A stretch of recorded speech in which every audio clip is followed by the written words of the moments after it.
Today I wanted to make a video on the Marlin MR-7 rifle and a comparison to an XS7 that I already own.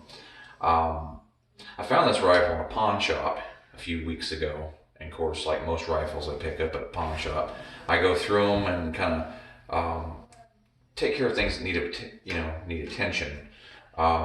Like the scope that was on it, I didn't really care much for the scope and the mounts and the rings and anything like that. So I went and found a one-piece base that's of good quality to mount on there. Found a set of rings on eBay, and then I found a scope that was, about the same age as the gun. That is a good functioning scope. So I went ahead and mounted that on there too.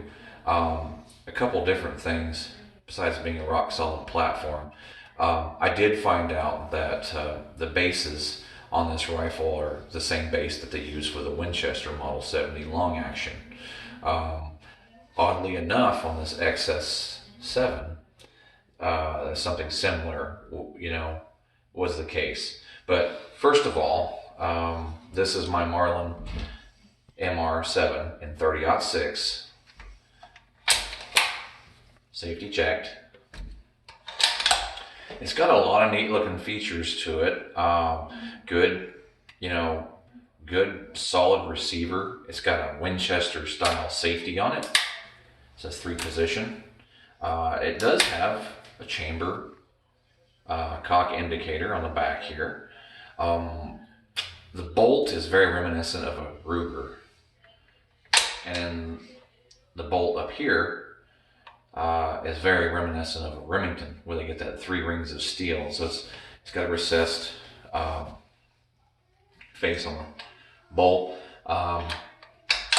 Very similar there, but then also the shape of the receiver is that like a Winchester. And right here, the magazine floor plate, when you push it and drop it, this is very much like a Browning. So this is actually detachable. And it comes off of there, so you can load it and keep it loaded, and then that way when you dump your gun and unload it for the day of hunting, you can keep it loaded in the box magazine but not keep the gun loaded, and you just take care of it like that. Features walnut stock, hand checkered. Not a bad stock. It's very much like what you'd find on a Winchester Model 70 at that time. This was marketed toward the bolt action guns to take on like the Remington 700, the Mossberg, or not the Mossberg, but the Winchester Model 70, also the Ruger, and it had a lot of nice features from all of them, as you can see, but it just didn't, it only lasted about 5 years worth of run. And to my knowledge, I don't think there's any short actions available, or did they ever produce any short actions, because that was something that was coming later. It just didn't take off. But then later on, so this was produced from 95 to 99. Later on, of course, they came out again with a bolt action called the X series. This is an XS, S for short action, L was for long action. So this is an XS7. The first one I owned, I developed a load for it that was fairly reasonable. 150 grain soft point Hornady on top of some benchmark powder and just a standard case, and I was getting sub MOA easily. I traded it to a friend of mine, so it's in his possession, and found this one here last year or 2 years ago, and I couldn't pass it up. It was basically the same gun, and from using factory loads, I was definitely super impressed with the accuracy. Of course, like any other gun, I go ahead and I get rid of the bases that come with the rifle and try to go back to something I think is a lot more strong. So this is loopholed dual dovetail bases with dual dovetail rings, a Vortex 3.9x40 Crossfire 2 scope. It's a pretty good platform. I feel very confident when I'm using it. And I get really good results. This rifle here, a comparison, this rifle here predominantly came out with a synthetic stock. Got rid of the stock because I like the look of wood. I found this laminate they're a little more stable than walnut. For a hunting rifle, which I want to be out in all temperatures and what have you, I wanted something that, you know, was going to be a little more stable. Winchester shape receiver. So again, Winchester short action, or, you know, Winchester style bases will fit.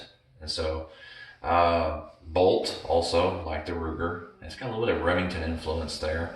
That's the bolt knob. Now the bolt itself is a lot like a Vanguard, with a little bit of Savage influence with a floating bolt design.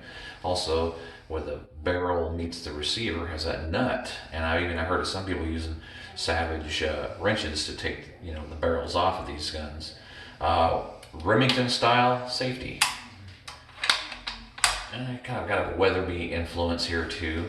Also with the bolt release, kind of like a Model 70, but no floor plate. The trigger guard is actually an aluminum trigger guard I found on numeric gun parts, and it's actually off of a 22 that fits and is actually identical to this rifle's original trigger guard. I wanted something that wasn't plastic, so I found that. But this is in 308. Shoots really well, but you can kind of see, you know,